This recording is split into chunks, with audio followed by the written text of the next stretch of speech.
President Donald Trump and his Russian counterpart Vladimir Putin agreed on a limited ceasefire against Ukraine's energy facilities. The Baltic nations and Poland agreed to withdraw from the Ottawa Convention, an international treaty banning anti-personnel mines. Opposition lawmakers protested as the Hungarian parliament passed a bill banning Pride events. US President Donald Trump and his Russian counterpart Vladimir Putin agreed during a phone call on Tuesday to seek a limited ceasefire against Ukraine's energy facilities. The Russian president agreed to halt attacks on energy and infrastructure targets for 30 days, but declined to endorse a broader ceasefire deal that the US is pushing for. The White House described it as the first step in a movement to peace and hopes it will eventually include a maritime ceasefire in the Black Sea and the full and lasting end to the fighting.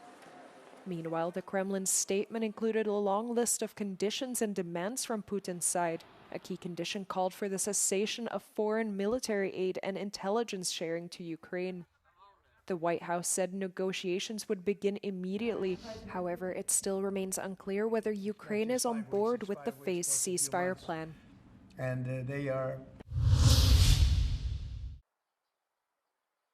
Estonia, Latvia, Lithuania, and Poland agreed to withdraw from the Ottawa Convention, an international treaty banning anti-personnel mines.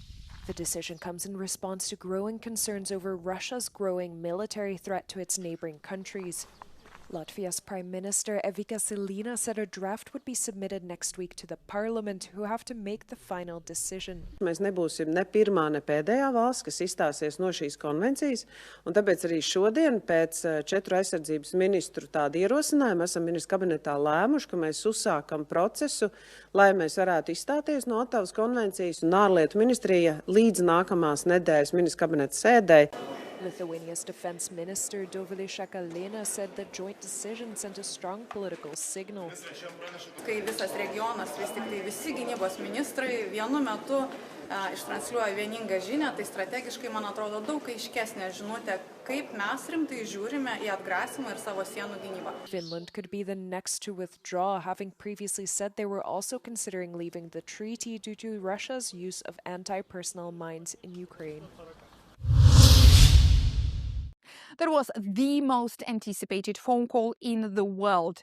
Moscow had 1 week to respond to a 30-day ceasefire proposal by Washington, which Ukraine had agreed upon. What's missing in this crucial moment, which can help put an end to the largest and the bloodiest war in Europe since World War II, is Europe itself. The EU has not participated in the talks, which can put an end to the war at its own borders. And that was a mistake, says Deputy Prime Minister and the Minister of Foreign Affairs of Belgium. We need to be involved in the process. It is not yet the case, and we think that it's certainly a mistake. It's not the role of President Trump representing the interests of Europe. And Europe should be around the table with its own representatives. I emphasize the key role that Kaja Kallas, the High Representative for the foreign policy of Europe, is playing. On top of getting its seat at the table, the EU is facing a challenge of getting all members agree first among themselves. Hogy az amerikaiak célja a béke. És az amerikaiak a békéről tárgyalnak az oroszokkal. Brüsszel meg a háború folytatását akarja. Tehát, hogy a háború folytatását akaró entitásokat, országokat, szervezeteket oda hívnának a békéről szóló tárgyalásokra, ez kétlem. In a haze of smoke and surrounded by chaos, the Hungarian parliament passed a bill banning Pride events. Opposition lawmakers from the Momentum Party ignited the smoke bombs in the chamber. However, the protest failed to prevent the law from passing by a 2/3 majority. During Monday's debate on the bill, Gergely Gulyas, who represents the government, said it is necessary to ban the march to protect children from so-called sexual propaganda. Szeretném megerősíteni a kormánynak azt a szándékát, hogy a gyermekvédelem ügyét kiemelt fontosságúnak tartja. Ez nem csak a Pride esetén igaz abban a tekintetben is, hogy ma a magyar gyermekvédelmi rendszerre 3-szor annyit költünk, mint amennyit a posztkommunista kormány az utolsó évben költött. However, Momentum fails to believe the ban is about protecting children. Mert ha egy kicsit is fontosak lennének maguk számára a magyar gyermekek sorsa, akkor nem adnának kegyelmet pedofil bűnözőknek, nem ilyen állapotban lennének a magyar gyermekotthonok, és nem ilyen állapotban lenne a magyar oktatási rendszer. Pride marches are held in over 100 countries around the world, including all EU member states. Under the new Hungarian law, not only organizers but also the participants are subject to committing an offense. Attending a banned event will carry fines of up to €500. Authorities can now also use facial recognition software to help identify attendees. Germany's parliament on Tuesday passed a historic financial package to massively boost defence and infrastructure spending. The bill unlocks billions in defence spending and sets up another €500 billion fund for infrastructure projects. But some experts say a temporary reform is not enough and a full reform of the so-called debt brake is needed. Das Paket wäre ein ganz wichtiger Schritt in die richtige Richtung. Aber das alleine wird nicht ausreichen. Wir brauchen eine Reform der Schuldenbremse, um Investitionen in Infrastruktur, Bildung, Verteidigung dauerhaft in den Bundeshaushalt zu bringen. Und wir brauchen Reformen auch bei Bürokratie, bei Arbeitskräften in anderen Bereichen, damit solche Investitionen überhaupt umgesetzt werden können. Experts have also warned that any infrastructure projects will need additional reforms to address Germany's labour shortage. Wir haben keine gute Willkommenskultur für Menschen aus dem Ausland, egal ob hochqualifiziert oder gering qualifiziert. Und diesen blinden Fleck müssen wir adressieren, wenn Deutschland wettbewerbsfähig werden und bleiben will. 100 billion of the fund will go towards supporting climate measures, a key concession CDU leader Friedrich Merz made to get the Greens to agree on the package. The bill made it through Parliament with 513 votes in its favour.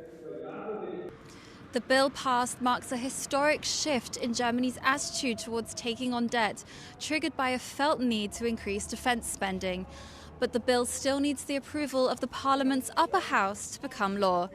Tamsin Paternoster in Berlin for Euronews.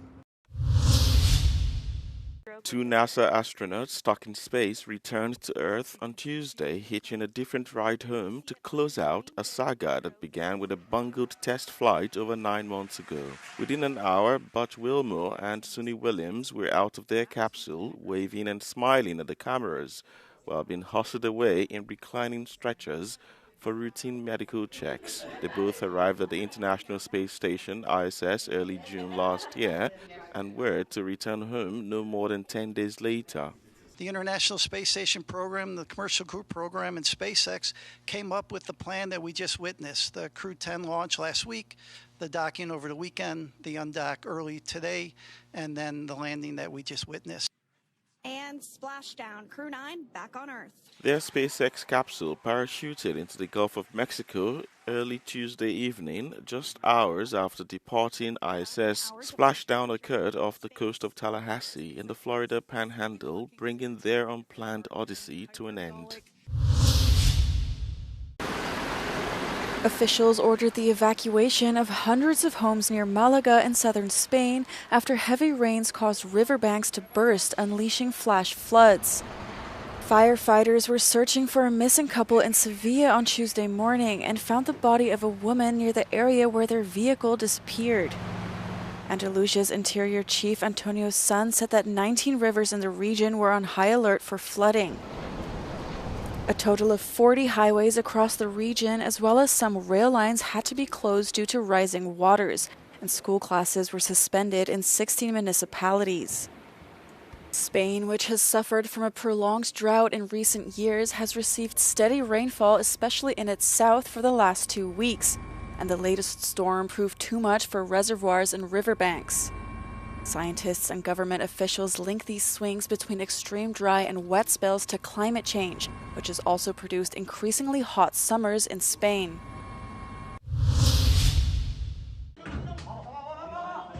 Criminal organizations are the new soldiers in a hybrid war. Mafias have teamed up with hostile countries to threaten the European Union with cross-border criminal activities that have destabilising political effects. The alert was issued by the EU's police agency Europol on Tuesday. Criminal organizations, of course, they are agile, they are borderless, they are controlling, and they work to destabilize. So criminal organizations, they look always for opportunities. If they see an opportunity to work with a state actor, they will work with a state actor. According to the European Union, one of the most worrying examples of the interaction between organised crime and hostile state actors is illegal immigration. Human traffickers are being used by foreign powers such as Belarus to destabilize its neighbors in exchange for money. This is the modus operandi of the criminal gangs who cooperate very closely with the Belarusian and Russian government, because without engagement of state actors from Belarus and Russia, it wouldn't be possible to create this migration route. Europol has warned of risks coming from conflict zones and has established close cooperation with the Ukrainian authorities. Europol is also suggesting the European institutions to prepare a strategy in order to tackle the possible emerging risk coming from a post-war scenario in Ukraine where chaos could become a weapon for criminal organization. Sergio Cantone, Den Haag for Euronews.